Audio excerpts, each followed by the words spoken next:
Retour au Users Meeting 2014 du synchrotron Soleil.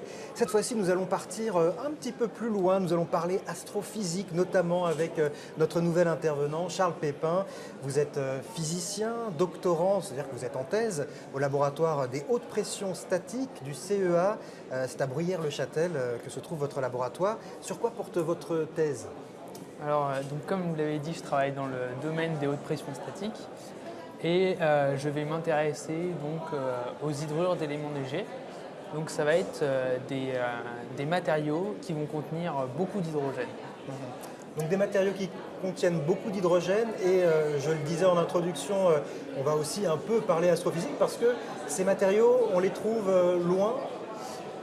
Eh bien oui, parce qu'en fait on arrive aujourd'hui à générer des pressions qui sont telles qu'elles sont comparables à ce qu'on trouve à l'intérieur de la Terre, par exemple au centre de la Terre ou au centre des planètes du système solaire. Et donc on va, grâce à ces méthodes de haute pression, pouvoir synthétiser les matériaux qui se trouvent dans les planètes. Dans les planètes, d'accord. Alors, des exemples. Là, vous nous avez dit des éléments légers avec beaucoup d'hydrogène. Des exemples, quels sont ces éléments sur lesquels vous travaillez ? On va travailler par exemple sur l'hydrure d'aluminium, qui va être AlH3, ou l'hydrure de lithium, LiH, ou l'hydrure de beryllium. Donc à chaque fois, c'est un élément auquel se trouvent raccordés des éléments hydrogène et plus on augmente la pression, plus on peut ajouter d'éléments hydrogène. C'est ce qu'on espère, ouais. C'est ce qu'on aimerait bien faire justement. C'est un des buts de ma thèse, c'est arriver à mettre plus d'hydrogène encore dans ces hydrures. Par exemple, je parlais d'AlH3, on aimerait synthétiser quelque chose comme AlH6.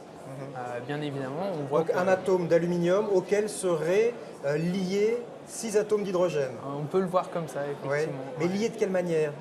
Avec des liaisons fortes en physique, en chimie, on sait qu'il y a différents types de liaisons entre les éléments. Ouais.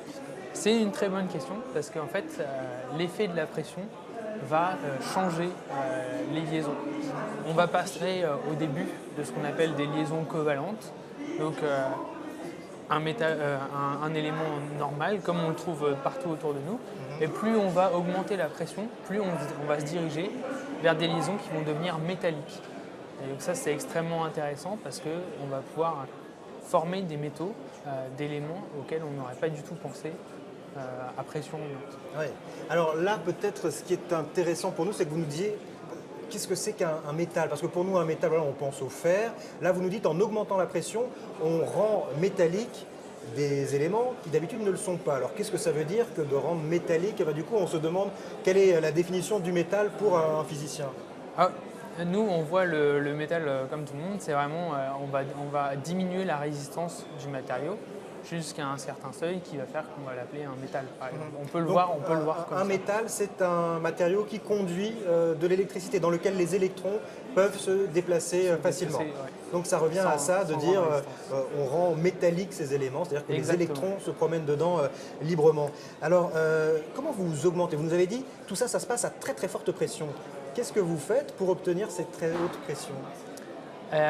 On utilise ce qu'on appelle des cellules à enclume de diamant.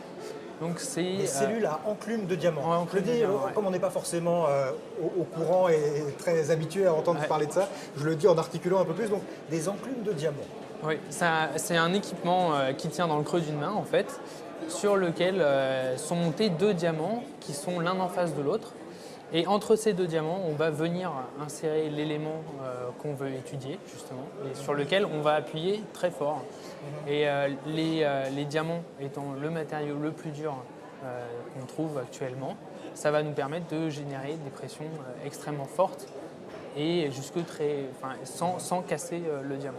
2 diamants qui se font face et qui, comme une sorte de pince, serrent en étau votre échantillon et qui génèrent cette pression. Comme si on avait extrême. 2 aiguilles faites de diamants qui viennent appuyer sur notre élément. Et au synchrotron, tout ça, ça se passe au synchrotron. Le faisceau de lumière du synchrotron traverse les diamants, c'est-à-dire que l'échantillon n'est pas tenu de cette manière perpendiculairement au faisceau. Au contraire, il est dans l'alignement. Donc, pour atteindre l'échantillon, le faisceau doit traverser le diamant. Traverser le diamant, ouais, effectivement. Et c'est pour ça que le rayonnement synchrotron devient extrêmement important pour nous, parce que justement, il faut qu'il y ait suffisamment de flux, suffisamment d'intensité pour que le faisceau arrive à traverser le diamant, aller jusqu'à l'échantillon et ensuite ressortir du deuxième diamant.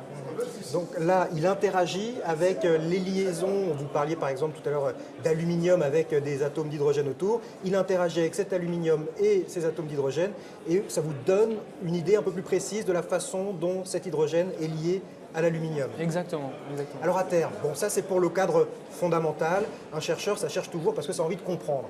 Après, nous des fois on a envie de savoir mais à quoi ça pourrait servir. Alors typiquement, à quoi ça sert de savoir comment l'hydrogène se lie à l'aluminium? Vous parliez d'autres éléments tout à l'heure également. Alors, il y a un aspect très pratique, c'est pour le stockage d'hydrogène. On recherche aujourd'hui des éléments qui vont contenir énormément d'hydrogène pour pouvoir ensuite relâcher beaucoup d'hydrogène. Et si on sait comment ils sont liés, on va pouvoir estimer par exemple la température à laquelle il faut les chauffer pour pouvoir relâcher facilement l'hydrogène.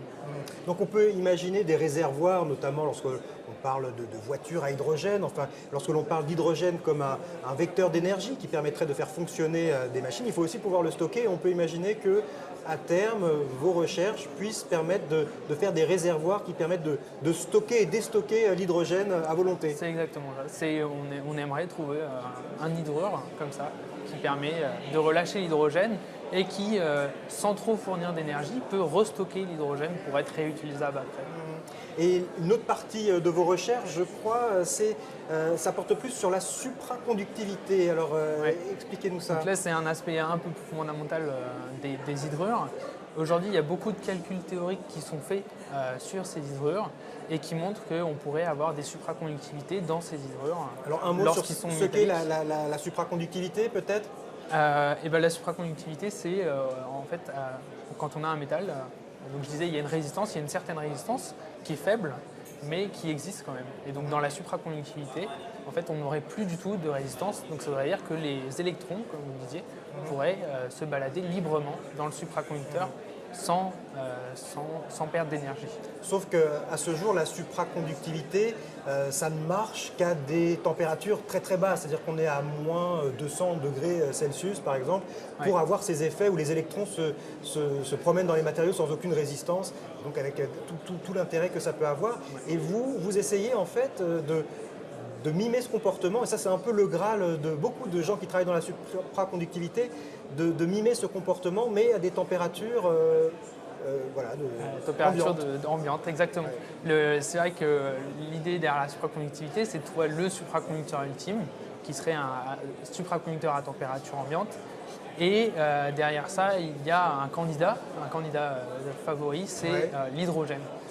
Et si on arrive un jour à métalliser l'hydrogène, il y a beaucoup de calculs qui disent qu'il serait supraconducteur à température ambiante. Mais ça, c'est assez étonnant parce que ça veut dire que l'hydrogène, qui est pour nous un gaz, parce que dans nos conditions environnementales, température et pression ambiante, l'hydrogène, c'est un gaz. Mais quand on le presse, on le met à une pression très très forte, il devient un métal et se comporte comme un métal. Donc ça devient un solide dans lequel des électrons peuvent se promener. Exactement. C'est exactement ça. On compresse tellement l'hydrogène qu'au bout d'un moment, ça devient un métal. Oui. Mais sauf que si on voulait l'utiliser dans la vie de tous les jours, même si ça a le comportement d'un supraconducteur à température ambiente, la pression, il faut savoir la générer. Vous nous avez parlé de ces aimants qui appuient très très fort. C'est diamant. Oui, c'est diamant, pardon, qui appuient très très fort.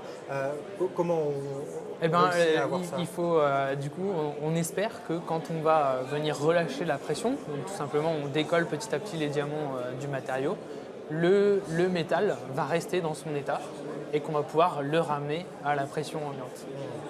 C'est à l'état fondamental encore, hein, ces recherches, on est vraiment au tout début, mais c'est vrai que c'est passionnant. Vous, dans votre thèse, vous en êtes à la combienième année? Là, je débute la 2e année de thèse. Bon, on vous souhaite bonne chance, Charles Pépin, pour la suite. Beaucoup. Au revoir.